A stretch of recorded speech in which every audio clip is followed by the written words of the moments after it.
জন্য লেবু দিলাম, তারপরে মৌসাম্বি লেবু ছিল, একটা মৌসাম্বি লেবু দিয়ে দিয়েছি, 3টে ডিম দিয়েছি আর চিনি দিয়েছি 1 কাপ দিয়ে এটাকে গুলে গুলে যতক্ষণ না চিনিটা গুলছে ততক্ষণ গুলে যাচ্ছে। আর একটু নুন দিয়েছি সামান্য নুন। পরে ময়দা দেবো 1 কাপ, 1.5 কাপ ময়দা দেবো বা আটা, এনিথিং ইউ ক্যান গিভ।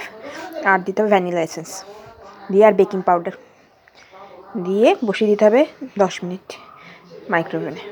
চিনিটা গলে হাতে গুলে যায়, আজকে হাতেই করবো, আজকে কোনো মিক্সার গ্রাইন্ডারে করবো না, যতক্ষণ না চিনিটা গুলছে।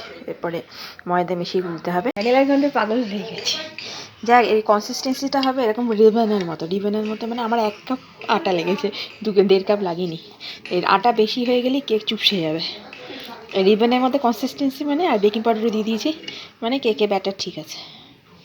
10 মিনিট পর কেকটা ইহাল হয়েছে, দেখি কয়েকটা পরে কাটলে বোঝা যাবে কেমন হলো। এই দেখ কেকটা সফট হয়েছে। হ্যাঁ,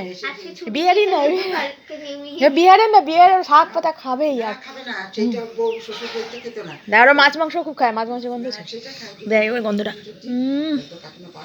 হেভি টেস্ট এটা। এরা মিশরা কিন্তু মাছ মাংস খায়।